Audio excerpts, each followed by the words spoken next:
You can begin, Mataji.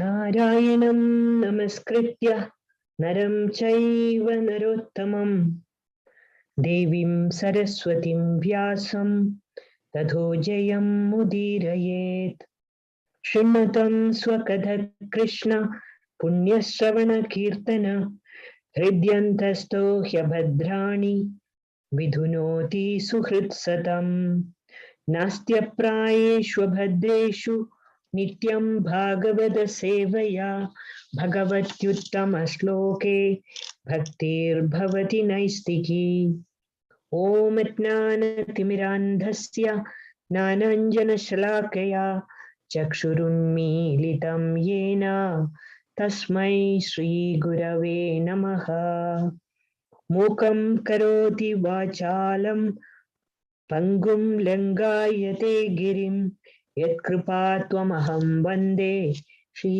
Gurum Dinataranam. So today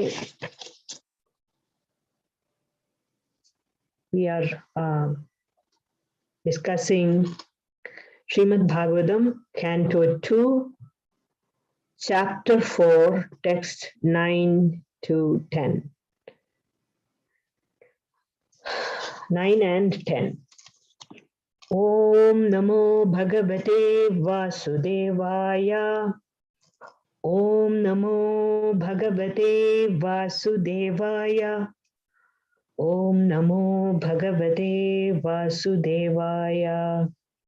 This is verse 9.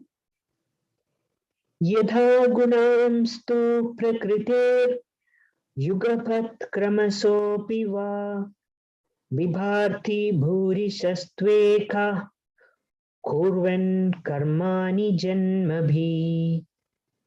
Yadha gunamstu prakrite yugapat kramasopi va vibharti bhurisastveka kurvan karmani janmabhi.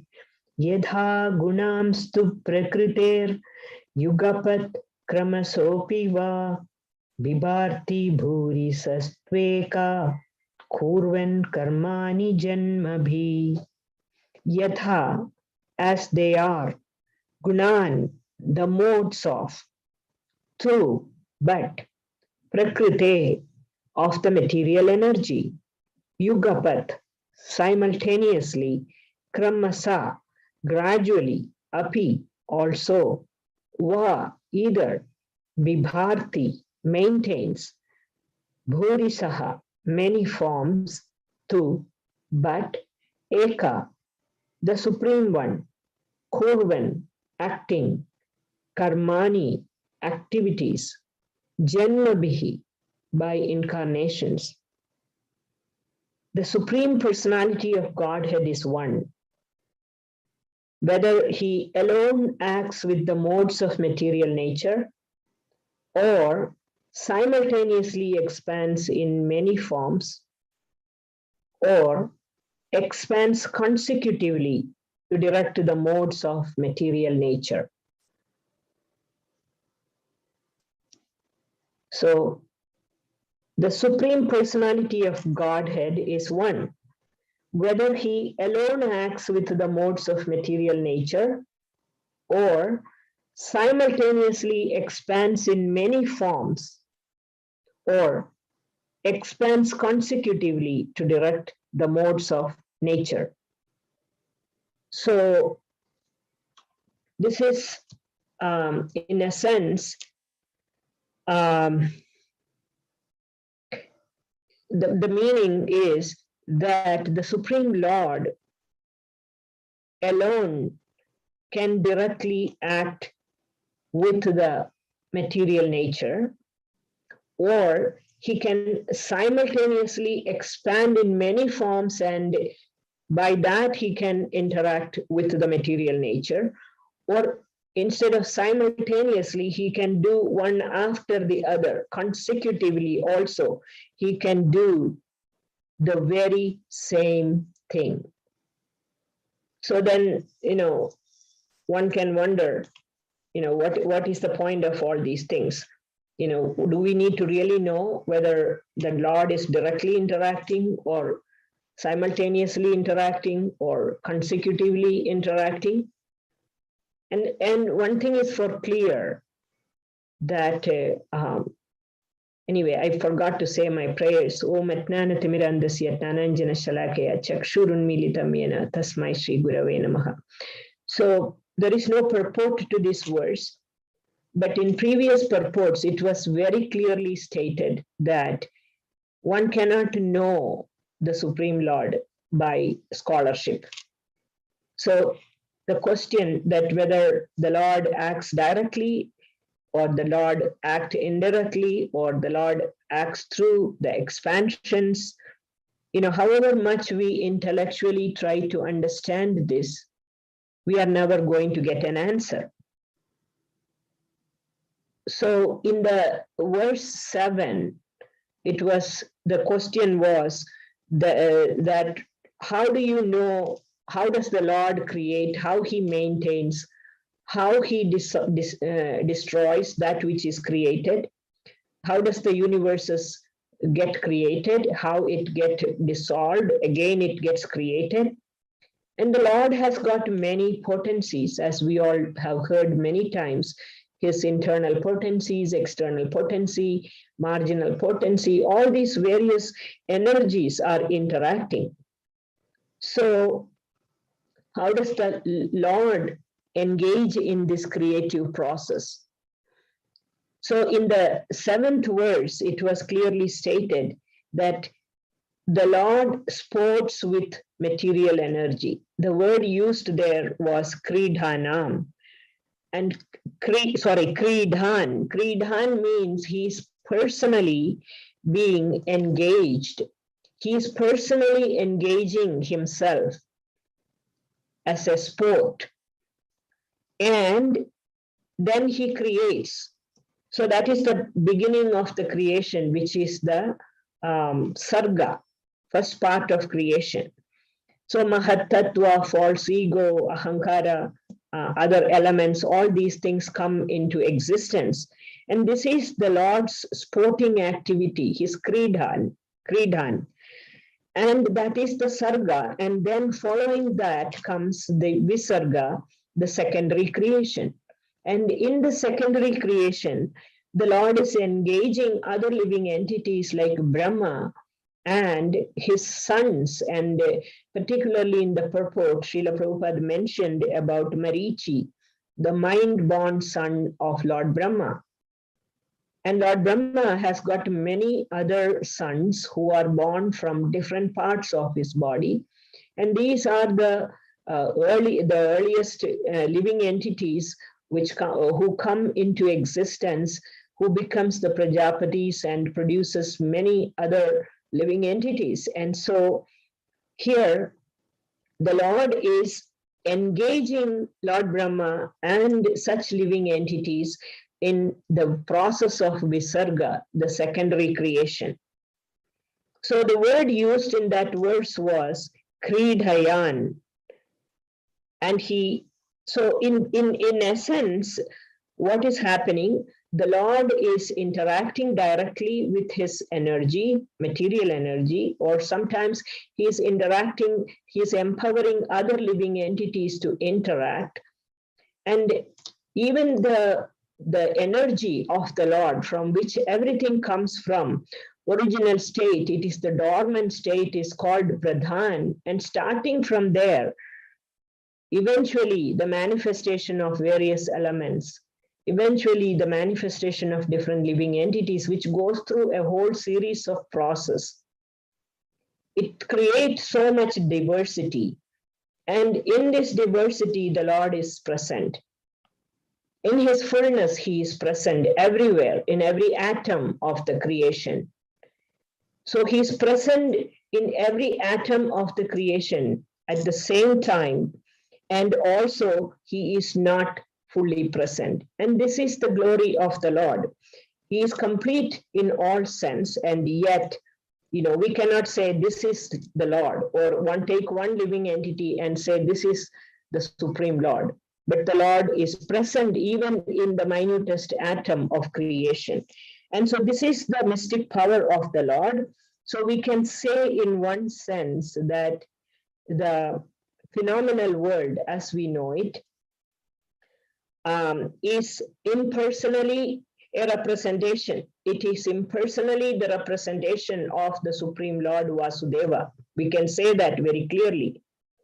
And the ingredients of the creation also is the Supreme Lord. And their interaction of each ingredient, that is also the Supreme Lord. And ultimately, the enjoyer of the resultant action. Who is the enjoyer of the resultant action? That is the living entity. And in one sense, the Lord is there also. So we can say that anything that is external or internal is the Supreme Lord. And this points out the glory or the majesty, or we can say this talk about the mystic power of the Lord. He can choose to interact with his energies as he pleases. And that takes us to the next verse, which is text number 10. Vichikshitam me tanme bravitu bhagavan yatha shabde brahmani nishnatha parasmimscha bhavan khalu. Vichikshitam me tanme bravitu bhagavan yatha shabde brahmani nishnatha parasmimscha bhavan khalu. Vichikshitam me tanme bravitu bhagavan yatha shabde brahmani nishnatha parasmimscha bhavan khalu. Vichikshidam, doubtful enquiry. Etat, this, me, of me. Bravitu, just clear up. Bhagavan, powerful like the Lord. Yatha, as much as. Shabde, sound, transcendental. Brahmani, Vedic literature. Nishnatha, fully realized. Parasmin, in transcendence. Cha, also. Bhavan, your good self. Khalu, as a matter of fact. Kindly clear up all these doubtful inquiries, because you are not only vastly learned in the Vedic literatures and self-realized in transcendence, but are also a great devotee of the Lord and are therefore as good as the personality of Godhead. So this is the description of Shukadeva Goswami. Maharaj Parikshit is saying, you are not only learned in Vedic literature and self-realized in transcendence, but you are also a great devotee of the Lord. Hence you are qualified to speak. Hence you can reveal this secret. So that is the essence of this verse. And Prabhupada's purport is so beautiful. In the Brahma Samhita, this is purport by Srila Prabhupada ki jai. In the Brahma Samhita, it is said that the Supreme Absolute Truth, Govinda, the personality of Godhead, although one without a second, is infallibly expanded by innumerable forms, non-different from one another.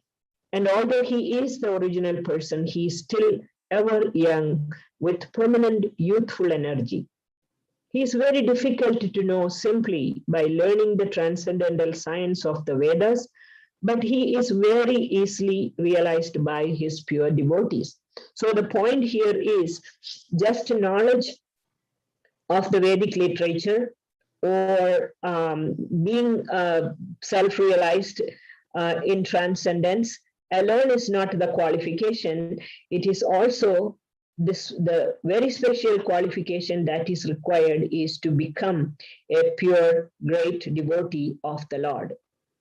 And so there is a verse which yesterday when Gopal Hari Prabhu was speaking, I referred to this verse in the 11th canto, and this verse says, this is 11th canto, 21st chapter, 42nd verse. Kim vidhatte, kim achaste, Kim anudhya vikalpayet ityasya hridayam loke nanyo madveda kaschana. Kim vidate kim aschaste kim anudhya vikalpayet ityasya hridayam loke nanyo madveda kaschana. What do the Vedas instruct as action? What is the final meaning of the Vedas? What alternative do the Vedas raise? What alternative do the Vedas raise? No one except me or my dear devotee knows the intended meaning of the Vedas. So Krishna says, Vedascha sarvair ahameva vedyo vedanta krit vedakrit evachaham. So the same thing he is saying, no one except me or my dear devotee knows the intended meaning of the Vedas. There is an intended meaning in the Vedas. Only Krishna knows. And because of his empowerment, here his pure devotee knows. Here pure devotee is empowered because of the relationship that the devotee has with the Lord. And therefore, Krishna empowers his devotee to be able to impart that knowledge to others. To what extent that relationship is there, to that extent they can communicate. And therefore, Shukadeva Goswami was that right person. Maharaja Parikshit kept asking him these questions. So Prabhupada continues, the expansions of different forms of the Lord, as from Krishna to Baladev to Sankarshana, from Sankarshana to Vasudeva, Vasudeva to Aniruddha, from Aniruddha to Pradyumna, and then again a second Sankarshana, and from him to the Narayana Purusha avatars, and innumerable other forms which are compared to the constant flowing of the uncountable waves of the river, are all one and the same. They are like lamps of equal power which kindle from one lamp to another. That is the transcendental potency of the Lord. The Vedas say that he is so complete that even though the whole complete identity emanates from him, he still remains the same complete whole. Purnasya Purnamadaya Purnameva Vishishyate. As such, there is no validity in a material conception of the Lord produced by the mental speculator. Thus, he remains always a mystery for the mundane scholar, even if he is vastly learned in the Vedic literature, Vedeshu Durlabham Adurlabham Atmabhaktav.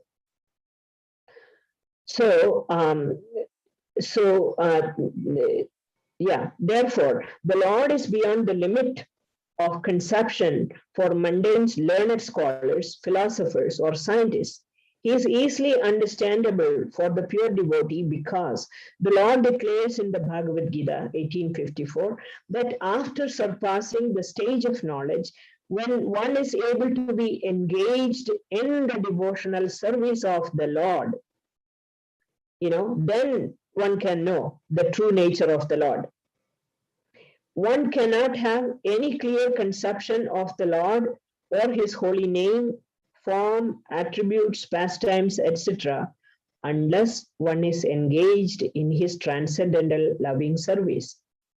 The statement of the Bhagavad Gita that one must first of all surrender unto the Lord, being freed from all other engagements, means that one must become a pure, unconditional devotee of the Lord.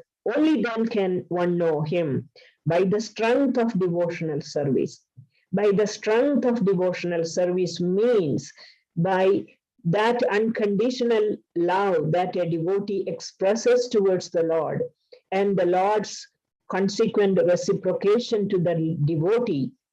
It is natural and spontaneous. It does not come from intellectual analysis. It does not come from any other type of process of jnana or process of meditation, process of karma. None of these things can produce that kind of a loving devotion to the Lord. So Maharaja Parikshit, where is it? admitted in the previous verse that the Lord is inconceivable even for the greatest learned scholars, why then should he again request Shukadeva Goswami to clarify his insufficient knowledge about the Lord? Reason is clear. Not only was Shukadeva Goswami vastly learned in the Vedic literature, but he was also a great self-realized soul, right? Yeah, he was a great self-realized soul and a powerful devotee of the Lord. A powerful devotee of the Lord is, by the grace of the Lord, more than the Lord himself. The personality of Godhead, Sri Ramachandra, attempted to bridge the Indian Ocean to reach the island of Lanka, but Sri Hanumanji, the unalloyed devotee of the personality of Godhead, could cross the ocean simply by jumping over it. The Lord is so merciful upon his pure devotee that he presents his beloved devotee as more powerful than himself. The Lord expressed himself to be unable to save Durvasa Muni, although the Muni was so powerful that he could reach the Lord directly under material conditions.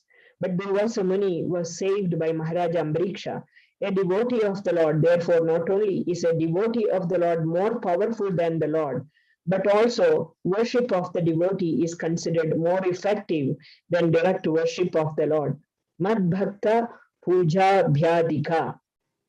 So, in this paragraph, Srila Prabhupada is pointing out the empowerment given by the Lord to the devotee.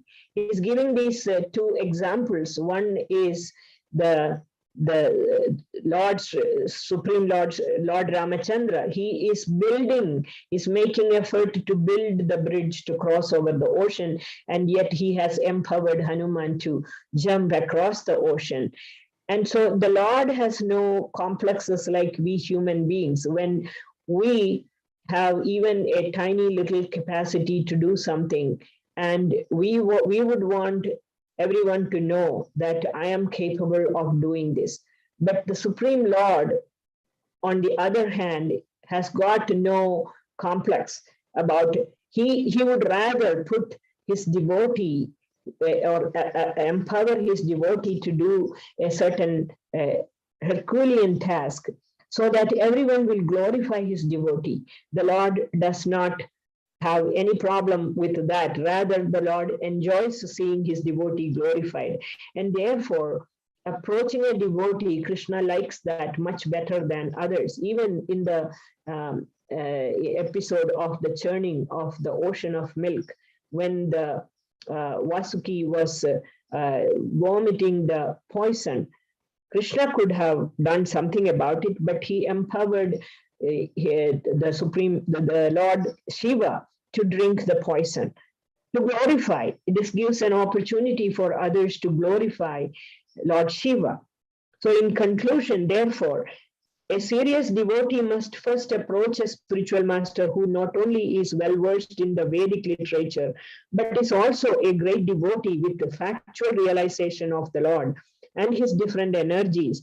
Without the help of such a devotee spiritual master, one cannot make progress in the transcendental science of the Lord, and a bona fide spiritual master like Shukadeva Goswami does not speak about the Lord only in the matter of his internal potencies, but also explains how he associates with his external potencies. Because this discussion about creation, it is an important subject matter, and because the speaker is Shukadeva Goswami, Maharaja Parikshit is asking this question. The Lord's pastimes in the internal potency are displayed in his activities in Vrindavan, but his external potential works as directed in his features of Karanarnava Sai Vishnu, Garbhodaga Sai Vishnu, and Kshirodaga Sai Vishnu. Srila Vishwanath Chakravarti offers his good counsel to the interested Vaishnavas when he says that they should not be interested in hearing only about the Lord's activities like Rasa Leela, but must be keenly interested in his pastimes, in his features of the Purusha avatars in connection with Srishti Tattva, creational function, following the examples of Maharaja Parikshit, the ideal disciple, and Shukadeva Goswami, the ideal spiritual master. So this is so beautifully described by Srila Prabhupada that this is the purpose of asking to a pure devotee of the Lord. And therefore, Maharaja Parikshit is asking the questions regarding the Srishti Tattva to Shukadeva Goswami. Now, any one of us, when someone asks us a question, what do we immediately do? Before the question is finished, we have a tendency to jump to give answers. But what does Shukadeva Goswami do? This is the beauty of a devotee. By his example, we can learn something from it. Shukadeva Goswami immediately did not start answering the questions of Maharaja Parikshit. What he did was he started glorifying the Lord, not in one verse, not in 2 verses, not in 3 verses, about 13 verses, starting from verse 12 all the way to 24. Shukadeva Goswami is glorifying the Supreme Lord. And because it is a glorification, and before I conclude, I take the liberty to chant some of these verses because it is more potent and powerful hearing these glorifications than any number of words that I can use and I can talk. This is going to be more beneficial to all of us. So some of these verses, the one of the verses, these 13 verses of glorification, one of them, Shukadeva Goswami is speaking the all auspicious nature of the Supreme Lord. And when you glorify the Lord, when you remember the Lord, and when you offer prayers to the Lord, and it will, as soon as you do these things, immediately it removes all sinful reactions from the life of the person who is speaking and the person who is hearing. So the verse itself is so beautiful. It says, Yat kirtanam, yat smaranam, yadikshanam, yadvandanam, yat shravanam, yadarchanam, lokasya sadhyo vidunodi kalmasham, tasmai subhadra shavase namo namaha.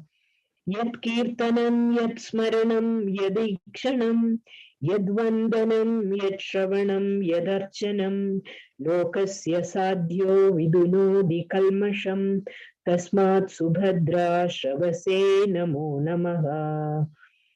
So, following this description of like what does this glorification of the Lord, what is its impact on our life, then Shukadeva Goswami goes on describing that jnanis, even the jnanis and the karmis and the yogis, if they have to attain the results, any result of their austerity, they need to glorify the Supreme Lord. Without dedicating the results of their activities to the Supreme Lord, one cannot gain any benefit. So that is this verse. It says, Tapasvino dhanapara yashasvino Manasvino mandravida sumangala Chemam navindandi vina yadarpanam Tasmai subhadra shavase namo namaha. Tapasvino dhanapara yashasvino Manasvino mandravida sumangala Chemam navindandi vina yadarpanam Tasmai subhadra shavase namo namaha. So whether you are a jnani, karmi, you can be anything, but if you do not dedicate the result, dedicate the result of all your austerities to in the service of the Supreme Lord, one will not benefit anything at all. And then he goes on telling, even the most fallen, even the low-born, even the most sinful person can get benefit by taking shelter of his devotees. This is the famous verse everybody knows. Kirada hunandra pulinda pulkasha adhira sumbha yavana kasadaya Yenyena papa yadapasraya Sudhyandi tasmai prabhavishnave namaha. So every sinful person can benefit by glorifying the Supreme Lord. And eventually he comes to the point of calling the Lord as the protector. He is the protector of every living entity. And he's the protector of prosperity. He's the protector of citizens. He's the protector of the planets. And then he says he's the protector of the Andhakas, Vishnus, and Yadus. These are all families connected with Krishna.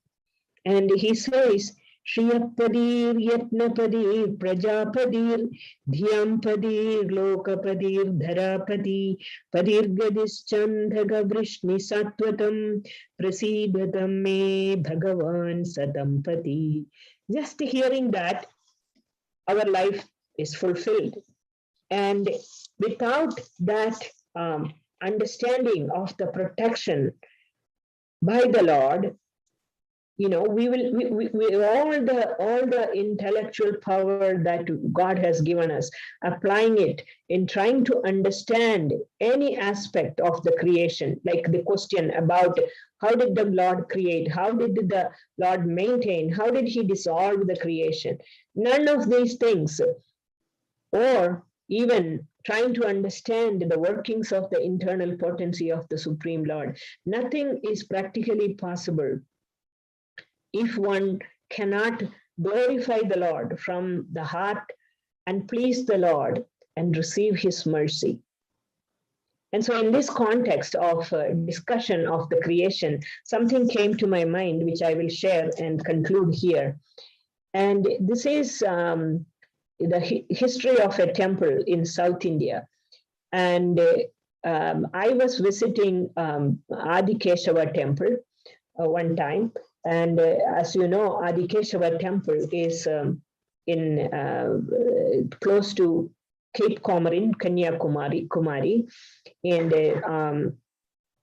so the Vishnu deity there was most beautiful. The Lord lying on Ananta Shesha. So after visiting, this is the temple from where Lord Chaitanya Mahaprabhu found Brahma Samhita and took it back with him. He copied and took it back with him. The deity is so exquisitely beautiful, not just beautiful. It is difficult even to describe the beauty. The features are so extraordinarily beautiful. His nose is so straight, and his features, his eyes, eyelashes, his chin, the entire profile of the Lord, and his whole body is so smooth and so beautifully done. And when I was there, that was only one time I could ever visit this temple. And when I was there, I came to understand from the priest there that the body of the Lord was made of so many thousand salagram shilas. And I wondered that how is it possible for so many salagram shilas to be made into this beautiful form? How is it possible? How do you mold salagram shilas to get such sharp features? And this is a very ancient deity. So in the same connection, it made me think that there are 3 such Vishnu forms. This is again connected with the process of creation, because in the beginning of the discussion, I brought up the point that this particular verse was talking about how, that is verse number 9, how the Lord directly interacts with his material energy, how he empowers other living entities to interact. Everything is kridha or kridhan. It is a sport. It's a pastime of the Lord. And so there is detailed description of the creation, which is coming up in the following chapter. But in context to this whole, the creation, the creative process is facilitated through these different Vishnu forms. And yet it was interesting to note that these 3 different Vishnu forms, Lord lying on creative sleep, on Ananta Shesha in Yoga Nidra, these three places are, one is in Sri Rangam and another one is Padmanabha Swami temple in Trivandrum, and then this Adikeshava temple in Cape Comorin, I think the neighboring district, I forget its name. So it's still further south. So in the Ananda Padmanabha Swami temple in Trivandrum, there is the history of this temple says that this deity was installed in the very, very beginning, the first day of Kali Yuga. So where do you see the record of that is there is a whole thing collection of granthas called the Temple Granthavali, and then there is a book called Ananta Shayana Mahatmya, which means the divine secret of the sleeping pose of the Supreme Lord. The divine secret of the sleeping pose of the Supreme Lord, the glorification, the Mahatmya of this form of the Lord. So these two literatures corroborate the incidents of or the narration of how the deity came into existence. So the very brief story. So there was a sage, a saintly person who was living in that area. His name was Divakar, and he was great devotee of the Supreme Lord. Again, I'm saying this to bring out the point how the Lord reciprocates to his devotee and how the devotee is able to understand about the Lord by the Lord's mercy. This is the purpose of telling this story. So this saintly person was engaged in deep meditation, and suddenly in front of him, a 2-year-old child appeared. So his meditation was broken, and he see this child, and he was magnetically attracted towards the child. And the child started playing, and everybody was, he was so fascinated by the child, he couldn't take his eye off. And so he started playing with the child. He forgot about his meditation and everything. And he started playing with the child. And the child started playing with him. And at one point, he could not let the child go. He didn't even inquire from where the child came from, who the child was. And he asked the child, "You please don't leave me, you stay with me." And so the child agreed. He said, "I will stay with you, provided the one condition, that is, no matter what I do, you cannot chastise me." And the sage thought, okay, that's not a big problem. He said, "No matter what it is, I will never chastise you, and you please stay with me. I cannot live without you." So the child stayed with him, and he was every day playing, and he will always get into some mischief, and then no matter what mischief he got into, the sage would never chastise him. This went on and on for a while. And one day when the sage was in deep meditation, eyes closed, the child took the salagram shila that he was worshipping, and he started biting the salagram shila, and he started playing with the salagram shila, so it's a piece of stone. The sage's meditation was broken, and he opened his eyes, and he saw this, and he forgot completely every promise that he has given, and he took the salagram shila from the child's hand and heavily chastised the child. And as promised, he just disappeared. Child just disappeared. And just before he disappeared, he said to the sage that, "If you ever want to see me again, you can come to this forest, Ananthan forest. And you come there, you can see me." And he disappeared. Then the sage realized this must be his Lord. Until then, it was only simple love towards the child. And this is why the Lord was reciprocating. You can understand the point here, that it is being a devotee of the Lord means there is no restriction on the interaction. And so then the sage, he went looking for this child. He went into the forest, looked everywhere. He was searching day and night without eating, without sleeping, and he spent a lot of time. Ultimately, eventually, he came across a huge tree with a hollow in its body, and the child appeared and suddenly disappeared into the hollow of that tree. And it was on the seashore, and the tree fell down and immediately assumed the form of Ananta Shayana, Vishnu. And then the Lord appeared in front of him, and then only he realized this child is none other than the Lord. And the sage immediately offered obeisances to him and glorified the Lord with prayers. And the Lord said, you can engage in my service. And the form of the Lord was so huge, just like this universal form. It was spreading in all directions that he couldn't see the whole form one time.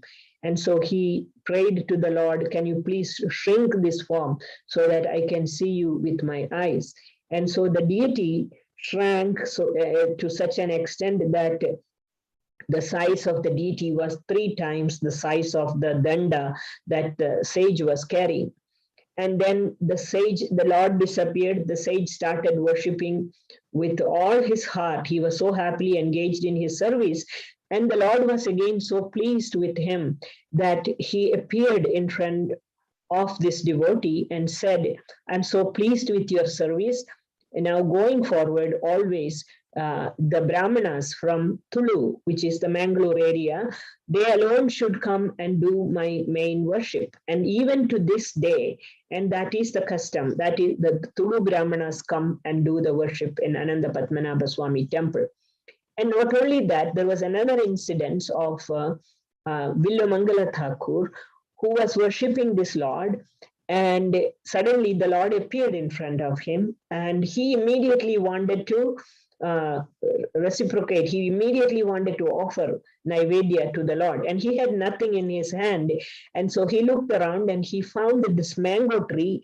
He ran and picked up these very tiny little mangoes used for pickling purposes, which is not even fully formed. They are just out of the bud, very tiny mangoes.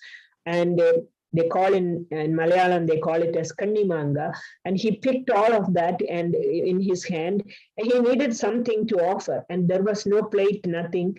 He looked around, he found a broken coconut shell, which was used by somebody. They had taken the coconut off. And so he put the mango in the coconut shell and he offered it to the Lord. And the Lord accepted it.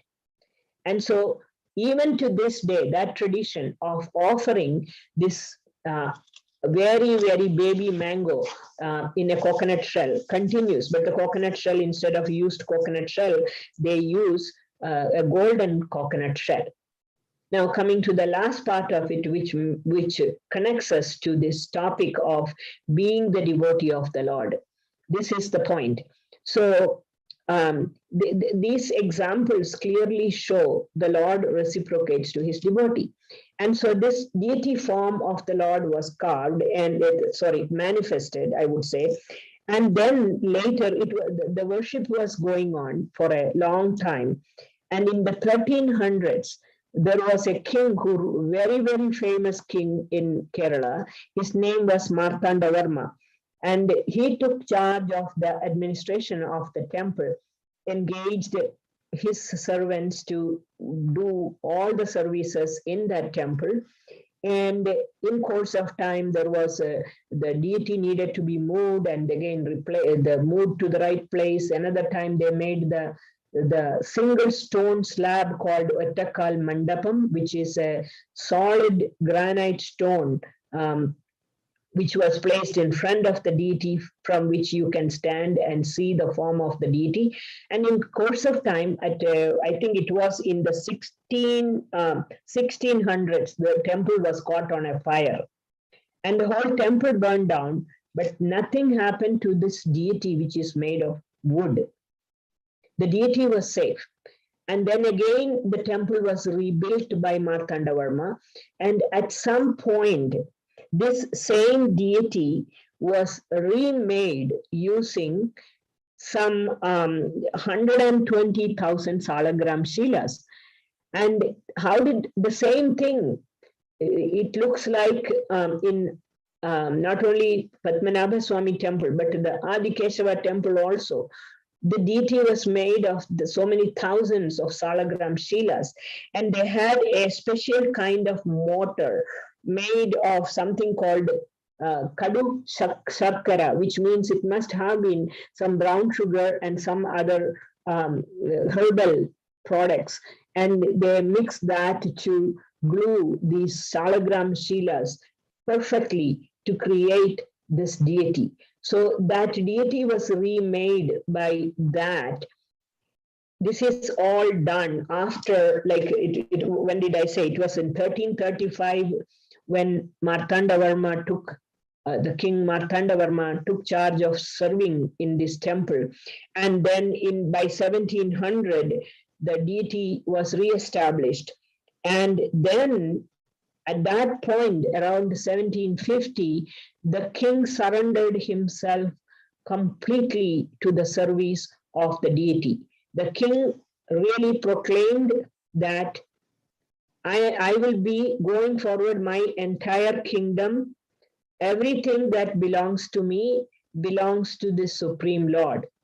I keep it at the lotus feet of the Supreme Lord, and I will serve the Lord as his servant, Dasa. I will be Dasa, he called himself Padmanabha Dasa, Sri Padmanabha Dasa. He became the servant of Sri Padmanabha. Imagine, from 1300 going forward, and so many years later, the entire kingdom was put at the lotus feet of the Lord. And then to this day, the descendants of the king, they serve in the temple, sweeping the passageway. When the deity is taken out for procession, the pathway is swept by the king's descendants, and they serve the Lord as menial servants. That's what they do. And this is what a devotee is all about. A devotee is not about being intellectual or ability to speak eloquently or analyze things brilliantly, or none of those things.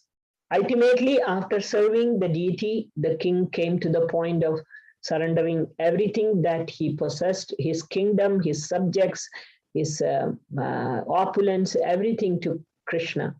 And he became the servant of the Lord. So I will stop it there. I'm sorry I took a little so much extra time. I don't want. I apologize for that, but somehow got carried away. So, if anybody has any comments or questions. Hare Krishna, Mataji. Please accept my humble obeisances. All Guru Prabhupada. This is Sachi Sudadas. Yeah. Mataji, the Adi Kesava temple that you referred is near Kanyakumari is known as Thiruvettar. I think it's the one. Yeah, very nice temple, Mataji, and very the class was so inspiring, and at least it gives motivation that the process that we are all engaged is very right and the right thing to do, and in the association of devotees, it is more feasible. Thank you very much, Mataji. Thank you. Hare Krishna, Premananda, please accept my humble obeisances. All glories to Guru Maharaj Srila Prabhupada. Just want to thank you for the very nice history of the temple and the deities worship, everything. It is so beautiful. Thank you so much. Hare Krishna, Mataji. Thank you for the wonderful class today morning. I just wanted to add one more thing to King Martandavarma's story. People may generally think he's some ordinary king who was a devotee, but if you remember, during that period, Dutch had colonized India, and they would have been the power and not British, unless, you know, King Martandavarma's army actually defeated Dutch in such a way that Dutch had to retreat from entire Asia. That was how powerful this king was. And in spite of that, you know, I'm really amazed to hear about his devotion. I didn't know about his devotional side of his life. Thank you so much. His devotional side was very, very prominent, and he was an extraordinary personality, and he was glorified in many ways. And so, he was a great administrator, and he was a powerful king, and he was highly appreciated. If you study the history, you will see that he was one of those very, very extraordinary personality. But the point is that look what they did, you know, with all the power, all the ability that Krishna surrendered everything. And Padmanabha Dasa, you should see the descendants of the king to this day, when they come to sweep the passageway before the deity is taken out in procession. That tells you the humility and how they continue to remind themselves that they are simply the servants of the Lord.